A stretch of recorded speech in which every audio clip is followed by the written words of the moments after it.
যেন পৃথিবীতে যে যত বেশি মাবুদকে ভয় করবে, দুনিয়া আখেরাতে তার সম্মান আল্লাহ তত বাড়িয়ে দেবে।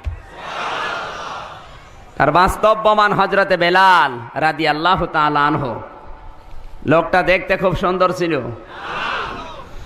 এত কালো, ওই রকম কালো মানুষ এখানে একটাও নেই।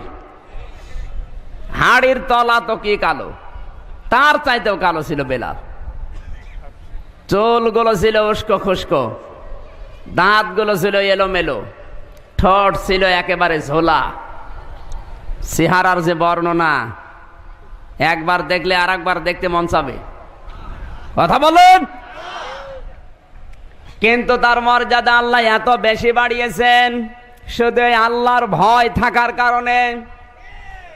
বুখারী শরীফের 2য় খণ্ডে এসেছে, বিশ্ব নবী বলেন মেরাজের রাত্রে সিদরাতুল মুনতাহা থেকে আরশ মহল্লা পর্যন্ত এই যে বিশাল রাস্তা, হযরতে জিবরাইল যখন আমাকে ছেড়ে চলে গেলেন আমার ভয় লাগছিল।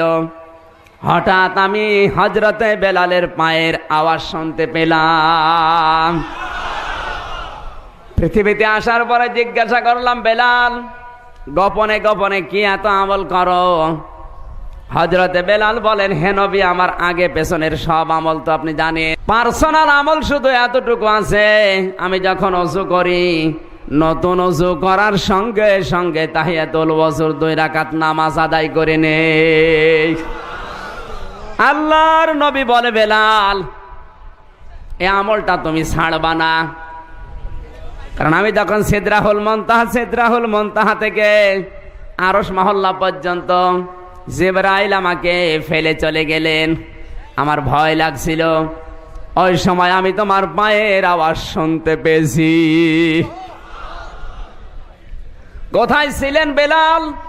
কোথায় পৌঁছিয়েছেন আল্লাহ? 6 দিরহাম মূল্য ছিল ইসলাম কবুল করার আগে। ইসলাম কবুল করে আল্লাহর ভয় অন্তরে থাকার কারণে মহান আল্লাহ তার মর্যাদা কত বাড়িয়েছেন আপনি চিন্তাও করতে পারবেন না। হাদিস শরীফ সাক্ষী, বিশ্বনবী মসজিদে নববীর ইমাম হযরতে বেলাল মুয়াজ্জিন, সাহাবায়ে কেরাম ডাক দিয়ে বলেন, হে নবী, বেলালের আযান শুদ্ধ হয় না, আশহাদুর জায়গায় আসহাদু বলে ফেলে। চাঁপাই নবাবগঞ্জের মানুষ যেমন সালাম দিতে যে বলে আসসালাম আলাইকুম, সালামের কাজ শুনলে মন বলে গালি দিচ্ছে, আসসালাম আলাইকুম। হযরতে বেলাল কথাও স্পষ্ট ভাবে বলতে পারতেন না, আশহাদু না বলে আসহাদু বের হয়ে যেত। নবীজি সাহাবায়ে কেরামের কথা রাখতে গিয়ে বেলালকে বাদ দিয়ে দিলেন। এশার নামাজের পরে নবীজি বললেন, বেলাল ফজরের সময় আর আসার দরকার নেই, নতুন মুয়াজ্জিন নিয়োগ দেওয়া হয়ে গেছে। হযরতে বেলাল এশার নামাজ পড়ে বাড়িতে গেলেন।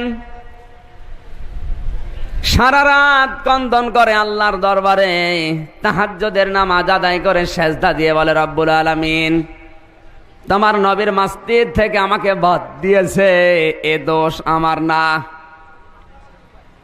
আমার চেহারা কালো, এটা তো তুমিই বানিয়েছো। আমার দাঁতগুলো এলোমেলো, এজন্য তুমি দায়ী। আমি স্পষ্ট ভাবে কথা বলতে পারি না, এটাও তুমি দায়ী। আমার কোনো দোষ নেই, দোষ শুধু আমার এই চেহারাগুলো, যেগুলো দান তোমার। আল্লাহ তোমার সৃষ্টিকে ভুল ধরে যারা আমাকে বাদ দিয়েছে, তোমার দরবারে মামলা দিলাম, তুমি আমার এই মামলা কবুল করো। হযরতে বেলাল দোয়া করেছেন আল্লাহর দরবারে, আরশে পৌঁছিয়ে গেছে। মুয়াজ্জিন আযান দিয়েছে ফজরের সময়, কিন্তু আজ আর সকাল হয় না। সাহাবায়ে কেরাম বসে আছেন বিশ্বনবী সহ।